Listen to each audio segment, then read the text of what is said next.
देवताओं से भी, भगवान से भी गलती होती है। राम ने बाली को युद्ध में छिपकर क्यों मार दिया? युद्ध तो सुग्रीव और उसके भाई के बीच हो रहा था।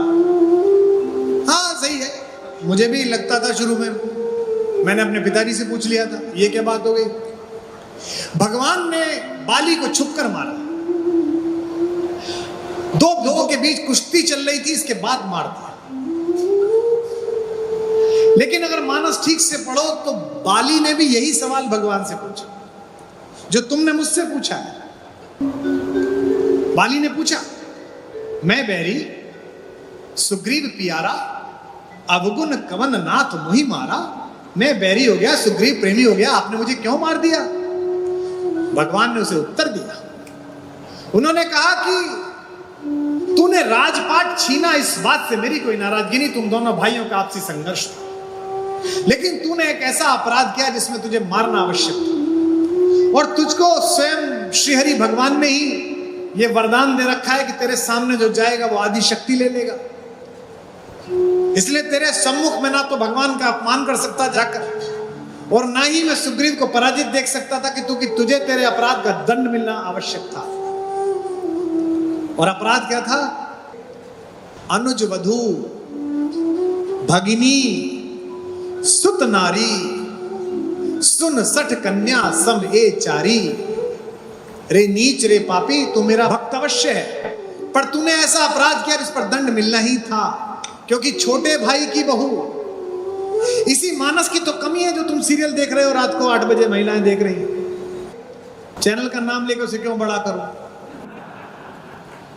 जिसमें वो एक डब्बू टाइप का हीरो है और वो दोनों बहनों से शादी कर रहा है। पहले बड़ी वाली से कर दी थी, फिर छोटी से छोड़ के दूसरी से कर ली। अगर उसने मानस पढ़ी होती, देखने वालों ने पढ़ी होती तो उसे बंद कर देते, बोले बदलो, तो बकवास आ रही है। अनुज वधू भगिनी सुत नारी, बेटे की बहू, सुन सठ कन्या सम ए चारी। वे मूर्ख, ये चारों बेटी के समान होती है। इन्हें कुदृष्टि बिलो कहीं जोई, इन्हें बुरी दृष्टि से जो देखे ताहि हने कुछ दोष न होई। उसे मारने में कोई दोष नहीं है, भगवान का उत्तर है। और आप समाचार क्या पढ़ रहे हैं? मुझसे अगले हर साल संवाद करो मत करो आवश्यक नहीं है। मैं भारत कुलम चलाऊं न चलाऊं, आप सहयोग दो मत दो, अपने यहां भारत कुलम खोल लो। क्योंकि अगर ये शिक्षा गई हो, आपको पता है कि अज्ञातवास में छुप कर रहे थे पांडव, और रहे कहां थे? अलवर के पास मत्स्य प्रदेश में। वहां विराट नामक एक राजा था। जैसे ही दुर्योधन को यह पता चला कि 1 वर्ष पूरा होने में 1 दिन बाकी है, गलती हो गई, मैथमेटिक्स गलत लगाई। जब षड्यंत्र में रहोगे तो हिसाब ठीक लगाओगे ही नहीं। सेना लेके चल दिया। जब सेना आ गई हस्तिनापुर की कुरु सेना, तो विराट नरेश कहीं गए हुए थे। उस समय अर्जुन एक ब्रह्मनला बनकर, एक किन्नर बनकर विराट नरेश की बेटी उत्तरा को नृत्य सिखाते थे। आपको पता है, ये कहानी पता है? उनका एक लड़का था, उसका नाम था उत्तर। लड़के का नाम उत्तर, लड़की का नाम उत्तरा। उत्तर जो था वो थोड़ा सा इंस्टाजीवी था। एक इंस्टाजीवी प्रजाति है जो फिल्टर लगा के खुद को लगती है। वो जिंदगी फिल्टर लग गई है उनकी, वास्तविकता कुछ और है, दिख कुछ और रहा है। तो जब बात पता चली कि बाहर आ गए कौरव, तो कौन मारेगा? पिताजी तो बाहर गए, तो बोला कोई चिंता नहीं, मैं मार के भगा दूंगा इन्हें। है कौन? भीष्म, मैं अभी मार दूंगा। तो तुरंत जो चमचे खड़े थे, वही राजकुमार के भी चमचे थे। आप तो लोकतंत्र में, भारत में रहते हो, आपको पता है राजकुमारों के चमचों के बारे में। आपसे बेहतर कौन जानता है? राजकुमारों को तो खानदानी होते हैं, वो उनके पहले माता पिता के होते हैं, फिर उनके उत्तर में मिलते हैं। बोले अरे महाराज बस अब तो राजकुमार मार देंगे। अब उन 5 पांडवों को तो पता ही था कि भाई कुछ भी कर लो, कर्ण को कौन मार पाएगा।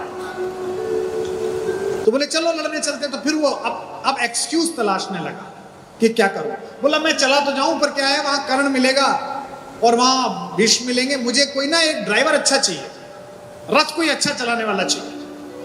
रथ वाला हो तो मैं मार दूंगा। अब रथ वाला कहां से आए? तो मजाक करने के लिए भीम बोले कि युवराज, ये भीम वहां रसोइये थे, आपको पता है वल्लभ, ये जो रहनला है ना जी, किन्नर, इसने अर्जुन का रथ चलाया है, ये जानता है। बोले चलाया है? बोले हाँ। अब तो फंस गया, अब चमचे भी क्या करें, चढ़ा दिया। एक बात और ध्यान रखना, चमचे केवल चढ़ाते हैं, युद्ध तक जाते नहीं है। तो युद्ध में उत्तर अकेला ही गया। अब रथ लेके जा रहे हैं, अर्जुन रथ चला रहे हैं और पीछे वो खड़ा है। तो जैसे ही चमचे हटे, उसको औकात पता चल गई कि मैं तो हरा ही नहीं सकता। तो ड्राइवर से बोला, यार वो मैंने झूठ बोल दिया था, वापस ले ले और कह देना कि सेना दिखाई नहीं दी। उसने कहा, कैसी बात करते हैं आप युवराज, क्षत्रिय हैं, घर से कह के आए हैं। चलते समय उत्तरा बोली कि भैया आप जा रहे हो, मैंने सुना है कि कौरवों के वॉरियर कपड़े बहुत अच्छे पहनते हैं, मुझे कपड़े ला के देना सबके उतार के, जब मार लो उनको। बोला हाँ, गुड़िया मैं अपने गुड़िया को पहनाऊंगी। देखो आप, खुद तो मरने जा ही रहा है, बयान और ले लिया। बड़ा आनंददायक किस्सा है, महाभारत में है। तो वहां जाने लगा तो शमी के वृक्ष के नीचे अर्जुन ने रथ रोक दिया। जैसे ही रथ रोका, उत्तर कूदा और भागा। उसने कहा तू मर मैं चला। अर्जुन उसके पीछे पीछे भागे, अर्जुन ने उसे पकड़ा। बोले साहब अब नहीं जाने दूंगा, अब तो लड़ना पड़ेगा।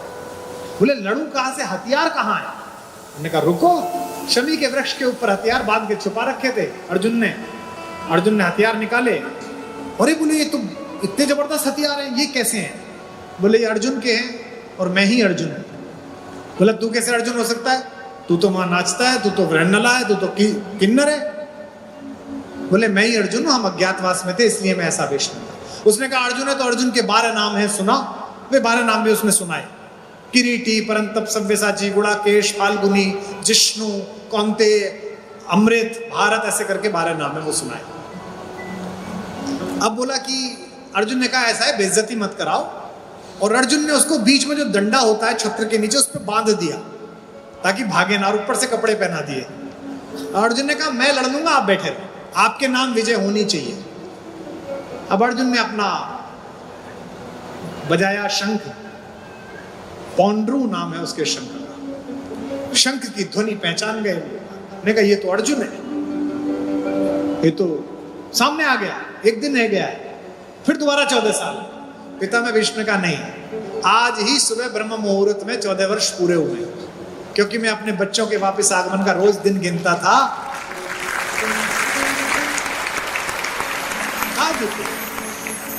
अब पिता में की बात कौन टाले। अर्जुन ने पहले 2 बाण छोड़े, एक द्रोणाचार्य के चरणों में आके लगा और एक पिता में भीष्म के चरणों में आके लगा। किस्सा यह है कि अर्जुन ने सबको मूर्छित कर दिया, पराजित तो नहीं करना चाहता था, क्योंकि पराजित करके वो अपमान नहीं करना चाहता था।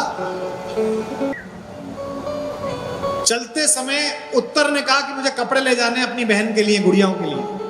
उसने कहा सबके उतार ले, 2 के कपड़े छूना मत। एक मेरे काका पिता में भीष्म के और एक मेरे गुरु द्रोणाचार्य के, बाकी सबके कपड़े ले जाए। किसी का दुपट्टा ले लिया गया, किसी का और कपड़ा अंगरखा ले लिया गया, चले गए। जो मैं बताना चाहता हूं वो कि अगर ये प्रतीक नहीं समझे तो कितनी हानि होगी।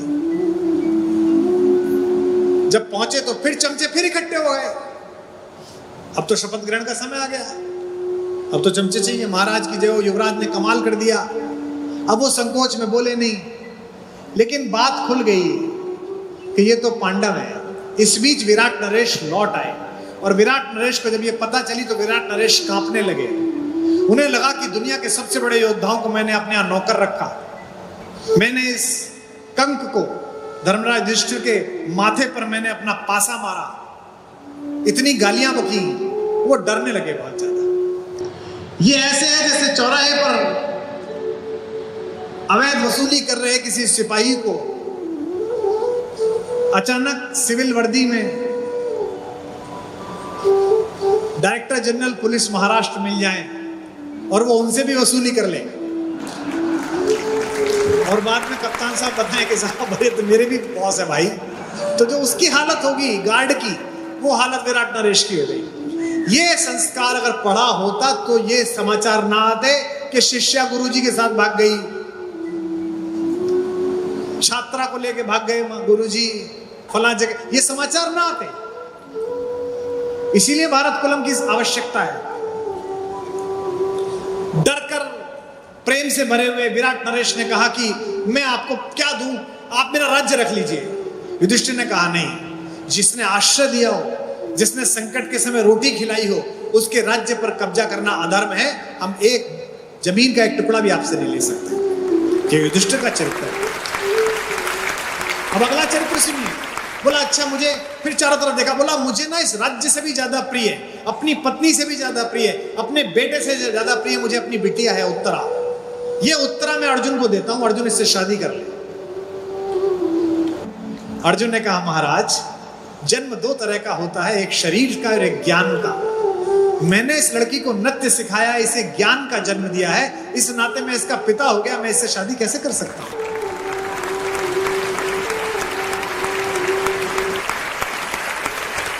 विराट ने कहा कि ये तो वाग्दत्ता हो गई, मैंने वाणी से दान कर दिया, वागदान संस्कार, सगाई मैंने वाणी से कह दी कि तुम्हारे यहां गई, वापस कैसे लूं? तब धर्मराज युधिष्ठिर ने मार्ग निकाला कि पुत्र वधू भी बेटी के समान होती है। हम अर्जुन के पुत्र अभिमन्यु के लिए आपकी बेटी का रिश्ता स्वीकार करते हैं। यही बात भगवान बाली को कह रहे हैं कि तू राज्य छीन लेता सुग्रीव का तो मैं तुझे माफ कर देता, तो सुग्रीव की हत्या कर देता तो मैं माफ कर देता, लेकिन तूने अपने छोटे भाई की पत्नी पर बुरी दृष्टि डाली। अनुज वधु भगनी सुतनारी, सुन सठ कन्या समय चारी, इन्हें कुदृष्टि मिलो कई जोई, ताही हने कुछ दोष न हुई। मैं आशा करता हूं जिसने प्रश्न पूछा था उसको उत्तर मिल गया होगा। आपको भी